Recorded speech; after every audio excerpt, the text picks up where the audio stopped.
Hola, bienvenidos a Informe China. Vamos a hablar de una tragedia que, a primera vista, parece una noticia más de terremotos, derrumbes y rescates desesperados.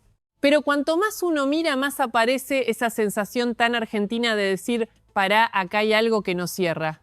Porque una cosa es que la tierra tiemble y otra muy distinta es que edificios supuestamente modernos caigan como una torre de naipes armada con apuro, marketing y un presupuesto que aparentemente se evaporó como el sueldo después de pagar alquiler. Según los reportes citados, la noche del 24 de junio, una zona costera del noroeste de Venezuela fue golpeada por un doble terremoto poco común. En apenas 39 segundos, dos sacudidas principales de magnitud 7, 2 y 7, 5, golpearon una detrás de otra. Para el 29 de junio, las cifras oficiales hablaban de más de 1.450 muertos, más de 3.238 heridos y un dato todavía más angustiante, hasta 68.000 personas seguían reportadas como desaparecidas. Casi 800 edificios se habrían derrumbado o sufrido daños graves y ahí aparece la pregunta incómoda: ¿cuánto fue culpa del terremoto y cuánto de haber construido viviendas como escenografía de cartón? En las zonas más golpeadas, especialmente en La Guaira, se vieron edificios costeros reducidos a escombros, rutas partidas, estructuras aplastadas unas sobre otras y barrios enteros viviendo entre polvo, colchones en la calle y miedo a una réplica. Un análisis atribuido al laboratorio AI4Good de Microsoft estimó que cerca de un tercio de casi 30.000 edificios habría sufrido daños. Si lo decimos en criollo, no fue una rajadurita para llamar al albañil del barrio. Fue una destrucción enorme, de esas que dejan a la gente mirando su casa como un recibo de expensas sin entender nada. Y entonces apareció el video que encendió la bronca. Rescatistas filmaron a un hombre rompiendo con la mano una pared colapsada. Al sacar la capa exterior, lo que se veía dentro no era una estructura sólida, sino grandes bloques de poliestireno expandido, el famoso EPS, una espuma plástica liviana. El hombre, indignado, decía que las columnas estaban llenas de espuma, que apenas había cemento por afuera y que por eso todo se vino abajo. La frase más o menos era: nos dijeron que fue el terremoto, pero acá adentro hay telgopor. Para cualquiera en Argentina eso suena demasiado familiar, la obra pública que promete acero y termina pareciendo una conservadora de helado. Ahora bien, hay que ser cuidadosos. Que un video se viralice no convierte automáticamente cada acusación en sentencia judicial. Pero sí abre una pregunta legítima. Si tantas construcciones modernas colapsaron, si había complejos nuevos dañados y si los vecinos denuncian materiales pobres, ¿quién supervisó esto? ¿Quién firmó los planos? ¿Quién miró las columnas y dijo: sí, mándale, total, después lo inauguramos con cinta roja y aplausos? Porque la naturaleza puede ser brutal, pero la negligencia humana suele tener una firma, un sello y a veces una foto con casco blanco. Las sospechas apuntaron rápidamente a complejos de vivienda social de la llamada Gran Misión Vivienda Venezuela, un programa estatal para entregar hogares accesibles a familias vulnerables. Entre los proyectos más afectados se mencionan conjuntos vinculados a contratistas chinos como CITIC Construction y China CAMS Engineering. En La Guaira, el complejo Urbanismo Hugo Chávez en Catia la Mar, construido por CITIC, habría sufrido daños severos y derrumbes de gran escala. Según AFP, 192 edificios del complejo quedaron gravemente dañados, varios bloques colapsaron totalmente y los 3.400 departamentos de la comunidad tuvieron que ser evacuados. Pensemos lo que significa evacuar 3.400 departamentos. Es sacar familias enteras, abuelos, chicos, documentos, remedios, historias de vida, todo a la calle. Muchos residentes terminaron durmiendo afuera sobre colchones mientras los edificios seguían con grietas peligrosas. Y cuando un edificio nuevo, vendido como símbolo de progreso, termina convertido en amenaza, la palabra vivienda social empieza a sonar irónica. Social, sí, porque el desastre lo paga la sociedad.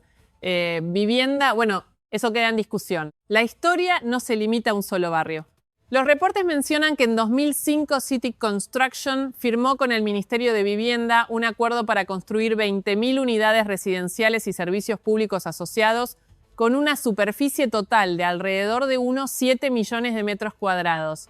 Otro proyecto, Tiuna, incluyó 116 edificios y 13.034 viviendas bajo un modelo de financiamiento y construcción llave en mano. Durante el terremoto reciente, Muchas estructuras de ese programa también mostraron grietas amplias y algunos colapsos parciales. En el papel eran ejemplos de cooperación internacional. En la práctica, hoy muchos venezolanos los miran como ejemplos de una pregunta simple: ¿cooperación para quién?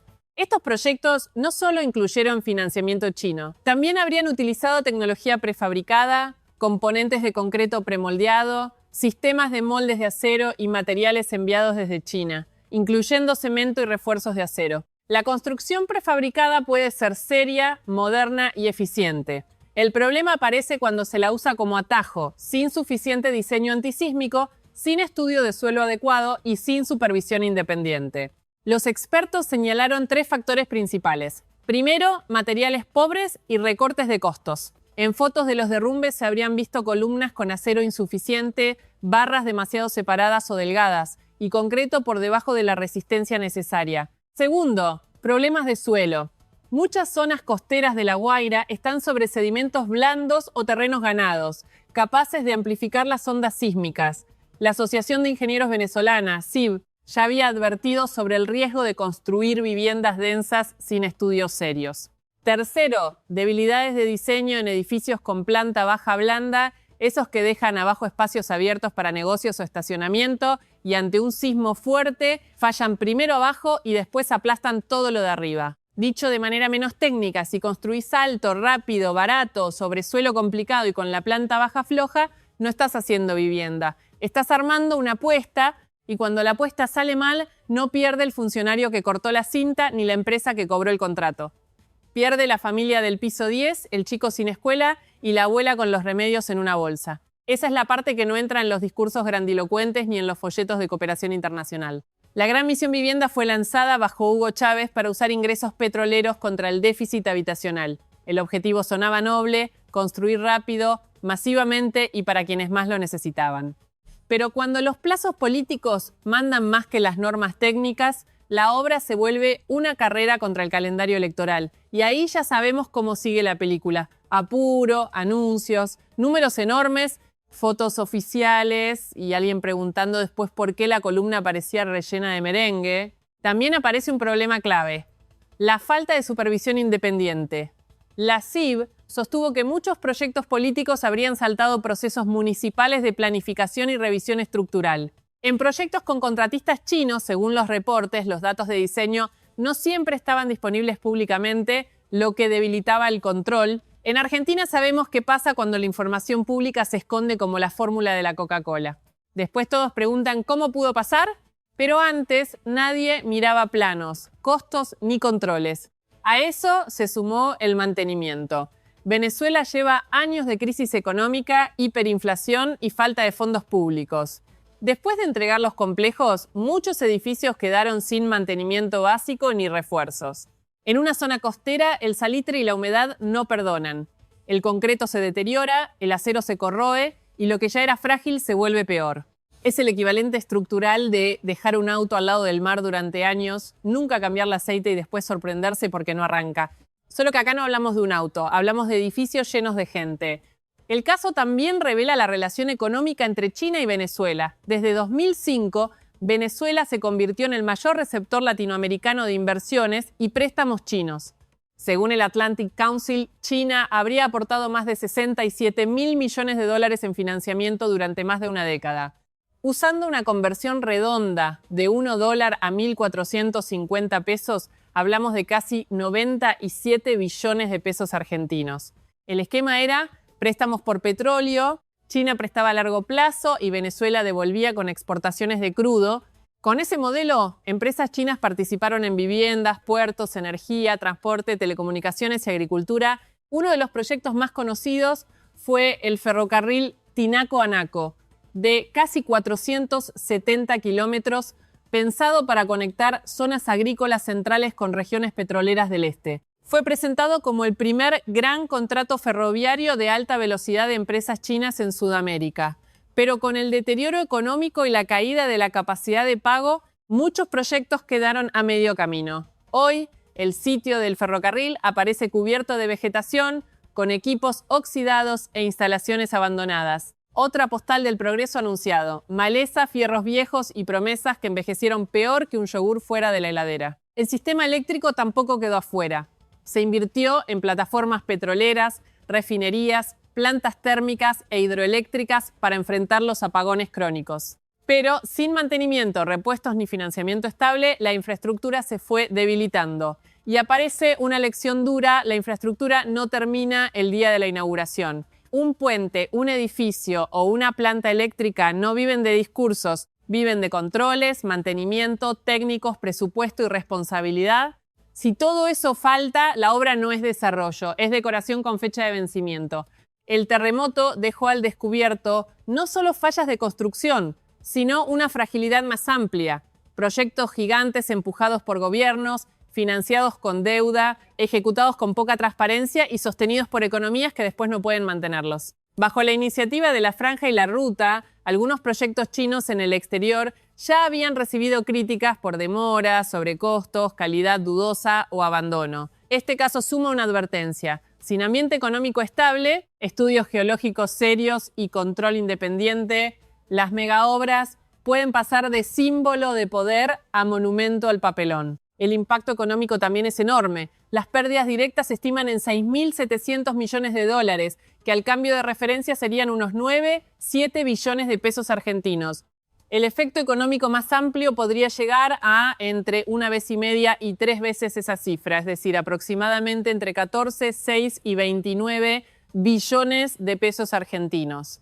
Jorge Rodríguez, presidente de la Asamblea Nacional, calificó el desastre como el peor de Venezuela en 123 años. Y ahora el país necesita reconstrucción masiva justo cuando sus finanzas caminaban por la cornisa con hojotas.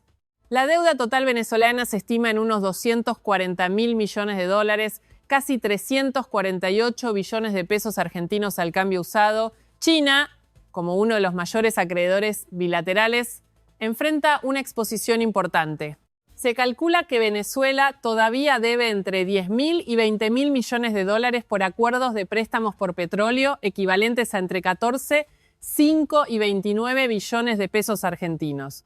Pero como la producción petrolera cayó y los pagos prácticamente se frenaron, los acreedores podrían tener que aceptar quitas fuertes. Citigroup estimó al menos un recorte del 50%. Y algunos analistas proyectan pérdidas de 70% u 80%. Para las instituciones vinculadas a China, incluso una quita conservadora del 50% podría implicar pérdidas directas de entre 5.000 y 10.000 millones de dólares, unos 7, 25 a 14, 5 billones de pesos argentinos.